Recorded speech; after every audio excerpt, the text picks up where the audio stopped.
which authors, which genres sell better than the others. Guys, calculate all the data that you can.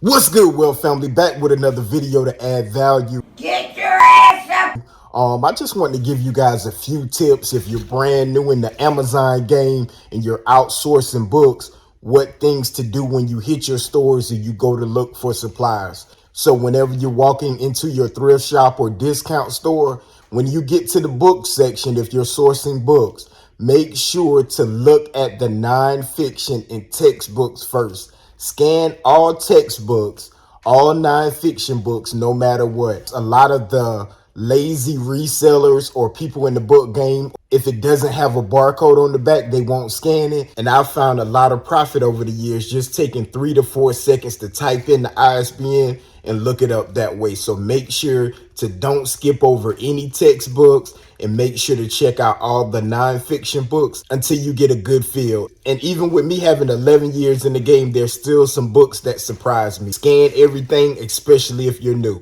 Another tip I would have is to make sure to tell everybody what you do. You never know how you can create your own luck by just telling people your new venture, your new business. You never know who has the missing pieces to your puzzle to help scale your business. So a lot of the times people look at it as competition, but I'm the complete opposite. I don't have that scarcity mindset. I believe it's enough out here for all of us to eat. Hence why I'm giving the game on YouTube. So, hey, if you're getting value, make sure to hit the subscribe button. That'll help me out a ton. It's completely free. And hey, if you think my videos are trash in the future, it's trash.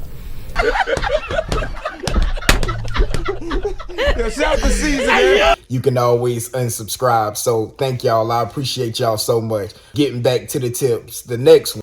Always look at the net profit. A lot of the times the sellers just look at the gross profit, you know, what it's selling for on Amazon. They never factor in their packaging, the fees, the shipping costs. I mean, all of that good stuff. So we want to have real data and real numbers to see what we're actually making off of these purchases, right? For example, if the product, you know, is $8 and you're paying $1 for it, on the outside, it seems like it's a good deal. Depending on the cost to package it, you might break even or sometimes go into the negative. So always take into account, you know, what you're actually making after all fees and costs are paid. Another tip would be to create a system for your inventory coming in. So if you have a replenishable item, What the hell did you just say?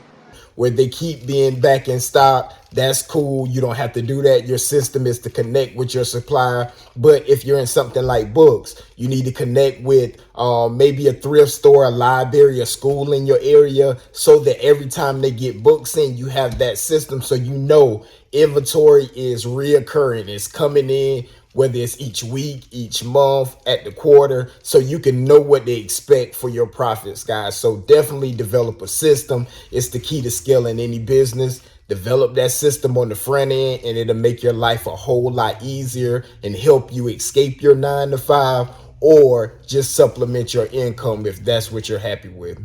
And the last tip really piggybacks off of that one.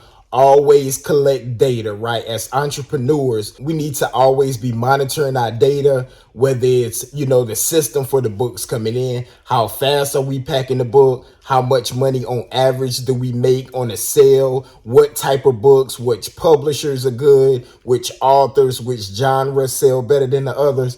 Guys, calculate all the data that you can.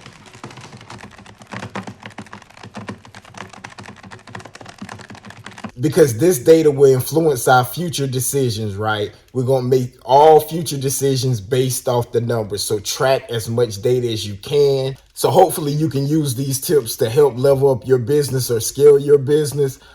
That's all I got for today. See you on the next video.